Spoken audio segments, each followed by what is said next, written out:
کہ شرمگاہ کو حرام سے بچانا ہے. یہ جو انسان بدکاری اور بے حیائی کی طرف جاتا ہے نا، یہ فوراً نہیں چلا جاتا. بڑی پیاری بات علماء کہتے ہیں، پہلے آنکھ بہکتی ہے، پھر دل بہکتا ہے، پھر انسان بدکاری کی طرف جاتا ہے، پھر وہ گناہ کا بڑا کام کرتا ہے. کہ تنہائی کے گناہ سے بچنا یہ بڑی کمال کی بات ہے، اور یہ بڑے کہتے ہیں اللہ والوں کا طریقہ ہے. اللہ نصیب کر دے کہ جب گناہ کا موقع ہے، کوئی نہیں دیکھ رہا، اس وقت اے کاش دل پر یہ خیال جاں گزی ہو جائے کہ رب دیکھ رہا ہے. ایک بار حضرت ابراہیم بن ادم رحمۃ اللہ تعالی کی بارگاہ میں ایک شخص آیا، آ کر کہتا ہے حضور میں گناہ سے نہیں بچ پاتا. پلیز ذرا غور سے سنیے گا، بہت خوبصورت کیور اور پریکاشن ہے گناہوں سے بچنے کے حوالے سے اس واقعے میں. کہتا ہے حضور میں بچنا چاہتا ہوں، گناہ ہو ہی جاتا ہے. ہو سکتا ہے میرے بھائی یا نوجوان بھی ایسے ہوں کہ جو چاہتے ہیں گناہ نہ کریں مگر گناہ ہو جاتا ہے. حضرت ابراہیم بن ادم نے کہا اچھا ایسا کرو، گناہ کرنا چاہتے ہو؟ کہتا ہاں بچ نہیں پاتا، مجھے کرنا پڑتا ہے گناہ. کہا ٹھیک ہے، اب جب بھی تمہارا گناہ کرنے کا جی چاہے نا تو اللہ کا رزق کھانا چھوڑ دینا. کہتا حضور یہ کیسے پاسبل ہے؟ دنیا میں جو کچھ ہے وہ اللہ نے عطا کیا، اس کے بغیر تو جی نہیں سکوں گا. کہا اچھا اب گناہ کرنے کا جی چاہے تو ٹھیک ہے گناہ کر لینا، مگر ایسی جگہ جا کے کرنا جہاں اللہ نہ دیکھ رہا ہو. تو کہتا ہے حضور east west north south every where جدھر بھی جاؤں گا اللہ تو دیکھ رہا ہے نا، وہ اللہ کی کائنات ہے. اچھا ایسا کرو، گناہ کرنا ہے نا کرو، مگر اللہ کی زمین سے اللہ کی کائنات سے نکل کر لو. تو کہتا ہے میں اس کی ملک اور اس کی ملکیت والی جگہ سے بھی باہر نہیں جا سکتا. اچھا گناہ کرنے کا جی چاہے ٹھیک ہے کرنا چاہے تو کر لینا، مگر جب ملک الموت تمہاری روح قبض کرنے آئے نا تو ان کو منع کر دینا کہ نہیں میری روح قبض نہ کریں، میں نے ابھی توبہ کرنی ہے. تو کہا حضرت nobody have power to deny. کون ہے جو ملک الموت کو منع کر سکے گا کہ میری روح قبض نہ کرو؟ جو وقت ہے وہ تو آ کر رہے گا. فرمایا اچھا پھر ایسا کرو گناہ جتنے کرنے کر لو، مگر قیامت کے دن جب فرشتے تمہیں جہنم کی طرف لے جانے لگے نا تو ان کو منع کر دینا کہ نہیں میں نہیں جاتا. کہا حضرت یہ کس کے پاس پاور ہے؟ وہ تو گھسیٹتے ہوئے جہنم میں لے جائیں گے، وہاں تو جو حکم ہو گیا اس پر عمل ہوگا. اب حضرت ابراہیم بن ادم نے پہلے کہتے ہیں نا مقدمہ، ایک آپ کہتے ہیں نا پہلے جزیات جمع کیے، باقاعدہ اس کا مائنڈ سیٹ بنایا، اب اسے خوبصورت سمری بیان کی. فرماتے بیٹا ایک بات سنو، تم اللہ کا رزق کھانا چھوڑ نہیں سکتے، اللہ کے ملک سے باہر جا نہیں سکتے، مرنے سے پہلے ملک الموت آئے تو ان کو منع نہیں کر سکتے، جہنم کے فرشتے تمہیں عذاب کے لیے لے جائیں تو ان کو بھی روک نہیں سکتے. جب یہ سارے کام نہیں کر سکتے تو پھر ایک کام کر لو، گناہ کرنا ہی چھوڑ دو. پھر وہ بندہ زاروں کتار رونے لگا اور کہتا ہے حضرت میں وعدہ کرتا ہوں آج کے بعد گناہ نہیں کروں گا. اے میرے بھائیوں میرے نوجوانوں، میں بہت اچھی طرح جانتا ہوں، میں آپ کی لائف گزار چکا ہوں، میں بھی اسٹوڈنٹ رہا ہوں. یہ لائف بڑی ڈیفیکلٹ ہے، شیطان اس میں بڑا حملہ کرتا ہے، نفس بڑا حملہ کرتا ہے، گناہوں کی طرف بہت کھینچتا ہے. مگر یہ ولیوں کا شیوا ہے کہ وہ جوانی میں عبادت کرے. اللہ کو بڑا پسند ہے وہ نوجوان. اللہ فرشتوں پر فخر فرماتا ہے کہ دیکھو میرا بندہ جوان ہے اور میری عبادت کر رہا ہے. مگر آج جوان کہتا ہے جوانی تو دیوانی ہے، مزے کرنے کے دن ہیں. مولوی صاحب بوڑھا ہونے کے بعد میں اللہ اللہ ہی کروں گا، 40-50 سال کے بعد میں مسجد میں بھی چلا جاؤں گا، میں داڑھی بھی رکھ لوں گا، ابھی تو انجوائے کرنے دو.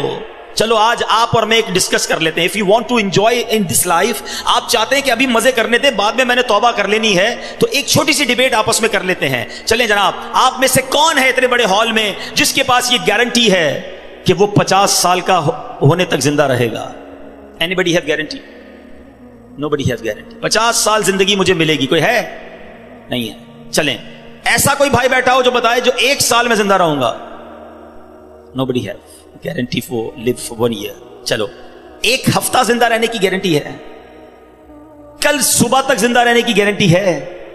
سمجھدار لوگ ہیں، میری بات آپ فالو کر رہے ہیں. اٹ مینز آگاہ اپنی موت سے کوئی بشر نہیں، سامان 100 برس کا ہے، پل کی خبر نہیں. آپ کہتے ہیں میں بوڑھا ہو کے توبہ کر لوں گا. ارے آج دنیا سے میں جا سکتا ہوں، اور آج چلا گیا تو اللہ کو کیا جواب دوں گا؟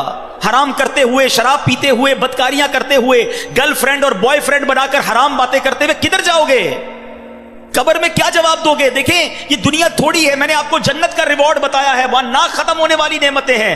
دنیا کی ایکسپائری ڈیٹ ہے. We have to go from this world. ہم سب نے دنیا سے جانا ہے، مگر جنت میں جو چلا گیا اسے موت نہیں آنی ہے. ہم فیہا خالدون. قرآن کا وعدہ ہے کہ ہمیشہ ہمیشہ جنت میں رہیں گے. تو کیوں نہ میں اس ریوارڈ کی تیاری کروں؟ یہاں نفس کہے گا تھوڑی دوستی کر لے، نفس کہے گا تھوڑی بری چیزیں دیکھ لے، انٹرنیٹ پر نئی فلم آئی ہے، فلاں جگہ کانسرٹ ہو رہا ہے، ارے سارے دوست نشہ کر رہے ہیں، تو بھی تھوڑے سے سپ لگا لے. آج اپنے آپ کو روکنا ہے، مجھے دنیا کی گندی شراب نہیں پینی، مجھے جنت کی پاکیزہ شراب پینی ہے. مجھے دنیا کی بے حیائی نہیں کرنی, گندی عورتوں اور لڑکیوں کی طرف نہیں جانا ہے. میری بہنیں اگر سن رہی ہیں وہ نیت کریں کہ ہم پردہ کریں گے, ہم بوائے فرینڈ کی طرف نہیں جائیں گے, انشاءاللہ ہم جنت کی نعمتیں حاصل کریں گے, جنت کا گھر حاصل کریں گے. یہ تھوڑی سی زندگی صبر سے گزار لو, تھوڑی سی زندگی توبہ کر لو. آج تھوڑی دیر ہال فل ہو گیا ہے, مجھے بھی پسینہ آ رہا ہے, آپ کو بھی گرمی لگ رہی ہوگی, مگر مجھے بتائیے قیامت کے دن گرمی کیسی ہوگی جب 50,000 سال کا دن ہوگا, سورج 1.25 میل پر ہوگا, زمین تانبے کی ہوگی, there is no shadow, اللہ کے عرش کے سوا پوری قیامت کے دن کوئی سایہ نہ ہوگا. سبحان اللہ, نبی پاک فرماتے ہیں جس دن اللہ کے عرش کے سوا کوئی سایہ نہ ہوگا, چند خوش نصیب ایسے ہوں گے جنہیں اللہ کے عرش کا سایہ نصیب کیا جائے گا. ان 7 قسم کے لوگوں میں ایک قسم وہ ہے کہ وہ نوجوان جس کی جوانی عبادت میں گزری, قیامت کے دن اللہ کے عرش کا سایہ نصیب ہوگا. پلیز اپنی جوانی کو بچا لو. ایک بزرگ تھے, 100 سال عمر ہو گئی, ان کی آنکھیں بھی صحیح, ان کے دانت بھی صحیح, ان کی سماعت بھی صحیح, ایوری تھنگ پرفیکٹ, جوان. لوگوں نے کہا حضور 100 سال میں تو بندہ بستر سے لگ جاتا ہے, your every part of the body is perfect, یہ کیسے پاسبل ہے؟ کمال کا جواب دیا, کہتے ہیں میں نے جوانی میں اپنے in part of the body کو اللہ کی نافرمانی میں صرف نہیں کیا, بڑھاپے میں اللہ تعالیٰ نے میرے نازا کو سلامت کر رکھا ہے. آپ اچھا بڑھاپا گزارنا چاہتے ہیں نا تو پاکیزہ جوانی گزاریے, خدا را اپنے آپ کو بچائیے. اپنی شرمگاہ کی حفاظت کیسے ہوگی؟ جب آپ حرام دیکھنا بند کریں گے. سرما لگاتے ہوں گے آپ, ٹھیک ہے, سرما لگاتے وقت ہاتھ کانپتا ہے کہ یار تھوڑا سا احتیاط سے لگانا ہے, کہیں آنکھ میں سلائی نہ لگ جائے. اتنی نازک ہے میری اور آپ کی آنکھیں. موٹر سائیکل پر تو جاتے ہیں, کبھی کبھی کچرا آنکھ میں آ جائے, لال ہو جاتی, سرخ ہو جاتی آنکھ. ٹرائی ٹو انڈرسٹینڈ, اتنی نازک آنکھیں ہیں, اور ان آنکھوں کو جو حرام سے فل کر رہا ہے, روزانہ انٹرنیٹ پر نہ جانے کیا کیا دیکھ رہا ہے. حدیث پاک کا مضمون ہے جو اپنی آنکھوں کو حرام سے بھرتا ہے, قیامت کے دن ان کی آنکھوں میں جہنم کی آگ ڈالی جائے گی. کیسے برداشت کریں؟ ہم بہت کمزور ہیں میرے بھائیوں, خدا را توبہ کر لیجیے. اور ہم اللہ سے دعا کرتے ہیں کہ مولا کمزور ہیں, گناہ گار ہیں, بڑی خطائیں ہو گئی ہیں, مالک تیرے دربار میں حاضر ہو گئے ہیں. اللہ پچھلے گناہ معاف کر دے اور اگلی زندگی اچھی عطا کر دے, ہمیں نیک بنا دے. ہم آ جاتے ہیں شیطان کے واروں میں, کمزور ہیں. مالک تو طاقتور ہے, ہماری مدد کر, ہمیں حرام دیکھنے سے بچا, ہمیں حرام سننے سے بچا, ہمیں حرام بولنے سے بچا, ہمیں اپنی اعضاء کو حرام کاریوں سے بچانا نصیب فرما.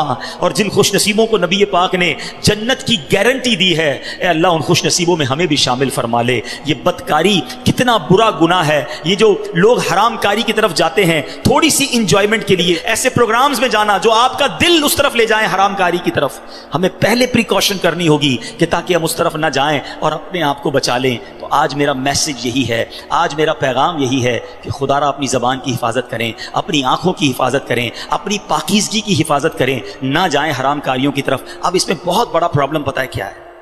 یہ باتیں سن کر ہو سکتا ہے, I'm not sure کہ سب کا ذہن بن رہا ہو, مگر ایسے سعادت مند بھی ہوں گے جن کا یہ ذہن بن رہا ہوگا کہ یہ ٹھیک بات کر رہے ہیں, مجھے اکیلے قبر میں جانا ہے اور اپنی کرنی کا جواب اکیلے ہی دینا ہے. اب اگر مجھے اپنی قبر روشن کرنی ہے تو مجھے ان گناہوں سے بچنا ہوگا. یاد رکھو, جس طرح فیوچر برائٹ کے بارے میں سوچتے ہو نا کہ برائٹ فیوچر ہو جائے, کبھی برائٹ گریو کے بارے میں سوچا میری قبر بھی برائٹ ہو جائے؟ کیونکہ قبر 2 طرح کی ہوگی. There are only 2 types of graves. رسول اللہ صلی اللہ علیہ وسلم فرماتے ہیں قبر 2 طرح کی ہوتی ہے, حدیث پاک کا مضمون ہے, یا تو جنت کا باغ یا دوزخ کا گھڑا. Now it's up to you which type of grave you like to live. کتنے سال قیامت تک کے لیے اس قبر میں رہو گے اور کیسے رہو گے؟ جہنم کے گھڑے میں, سانپ اور بچھوؤں میں, یا جنت کے باغ میں؟ یہ آپ نے ڈیسائیڈ کرنا ہے. اب پرابلم کیا ہے کہ اس طرح کی سپیچز, اس طرح کے پروگرامز دل پر اثر کرتے ہیں, مگر جب یہاں سے فارغ ہوں گے تو وہی دوست ہیں, وہی گیدرنگ ہے. یار چھوڑو یار, مولوی صاحب تو ڈرانے والی باتیں کر رہے تھے, پھر چلتے ہیں انجوائے کرتے ہیں. اب بندہ کہ یار میں ذرا نماز پڑھنے جا رہا ہوں, ارے کیا مولوی ہو گیا ہے, بار بار نماز پڑھ رہا ہے.